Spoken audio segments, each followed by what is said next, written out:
ಸ್ನೇಹಿತರೆ, ಪಾಕಿಸ್ತಾನದಲ್ಲಿ ನಮ್ಮ ಭಾರತೀಯರೊಬ್ಬರು 8 ವರ್ಷಗಳ ಕಾಲ ಸೀಕ್ರೆಟ್ ಏಜೆಂಟ್ ಆಗಿ ಜೀವನ ಮಾಡಿದ್ರು.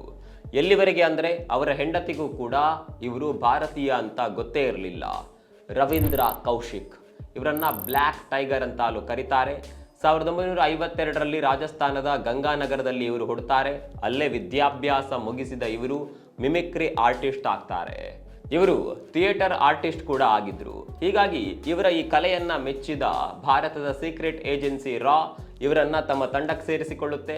1973ರಲ್ಲಿ ತರಬೇತಿಗಾಗಿ ಡೆಲ್ಲಿಗೆ ಕರೀತಾರೆ. ಅವರ ಫ್ಯಾಮಿಲಿಗೆ ಕೂಡ ಈ ವಿಷಯ ಗೊತ್ತಿರೋದಿಲ್ಲ. ಆ ಟ್ರೈನಿಂಗ್ನಲ್ಲಿ ಅವರಿಗೆ ಉರ್ದುವನ್ನ ಕಲಿಸ್ತಾರೆ, ಇಸ್ಲಾಮನ್ನ ಕಲಿಸ್ತಾರೆ, ಜೊತೆಗೆ ಪಾಕಿಸ್ತಾನದ ಜಿಯೋಗ್ರಫಿಯನ್ನ ಕೂಡ ಕಲಿಸಿಕೊಡ್ತಾರೆ. ಅಷ್ಟೇ ಅಲ್ಲ, ಭಾರತದಲ್ಲಿನ ಎಲ್ಲ ಅವರ ಮಾಹಿತಿಗಳನ್ನ ನಾಶ ಮಾಡಲಾಗುತ್ತೆ. ಪಾಕಿಸ್ತಾನದಲ್ಲಿ ವಾಸವಾಗಿರುವ ನಬಿ ಅಹಮದ್ ಶಾಕಿರ್ ಅನ್ನುವ ಐಡೆಂಟಿಟಿಯನ್ನ ಕೊಡ್ತಾರೆ. 1975ರಲ್ಲಿ ಅವರು ಪಾಕಿಸ್ತಾನಕ್ಕೆ ಹೋಗ್ತಾರೆ. ಅಲ್ಲಿನ ಕರಾಚಿ ಯೂನಿವರ್ಸಿಟಿಯಲ್ಲಿ LLB ಪದವಿಯನ್ನ ಕೂಡ ಪಡಿತಾರೆ. ಪಾಕಿಸ್ತಾನದ ಮಿಲಿಟರಿ ಅಕೌಂಟ್ಸ್ ಡಿಪಾರ್ಟ್ಮೆಂಟ್ಗೆ ಜಾಯ್ನ್ ಆಗ್ತಾರೆ.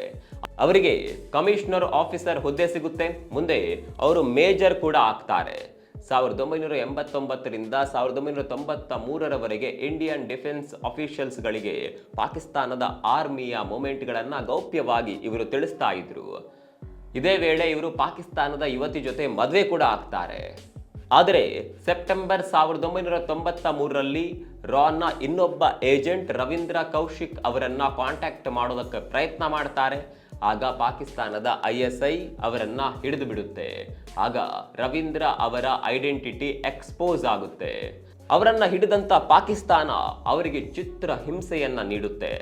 ಜೊತೆಗೆ ಪಾಕಿಸ್ತಾನದ ಸುಪ್ರೀಂ ಕೋರ್ಟ್ ರವೀಂದ್ರ ಕೌಶಿಕ್ ಅವರಿಗೆ ಜೀವಾವಧಿ ಶಿಕ್ಷೆ ನೀಡುತ್ತೆ. 2001ರಲ್ಲಿ ಅವರು ಮರಣ ಹೊಂದುತ್ತಾರೆ. ನಮ್ಮ ದೇಶಕ್ಕಾಗಿ ತನ್ನ ಬದುಕನ್ನ ಬಲಿಕೊಟ್ಟ ಈ ವೀರ ಯೋಧನ ಬಗ್ಗೆ 90% ಭಾರತೀಯರಿಗೆ ಗೊತ್ತೇ ಇಲ್ಲ. ಇನ್ನಾದರೂ ಈ ವಿಚಾರವನ್ನ ಆದಷ್ಟು ಜನರಿಗೆ ಶೇರ್ ಮಾಡಿ. ಇವರ ಬಗ್ಗೆ ನಿಮ್ಮ ಅಭಿಪ್ರಾಯವನ್ನ ಕಾಮೆಂಟ್ ಬಾಕ್ಸ್ನಲ್ಲಿ ಬರೆಯಿರಿ.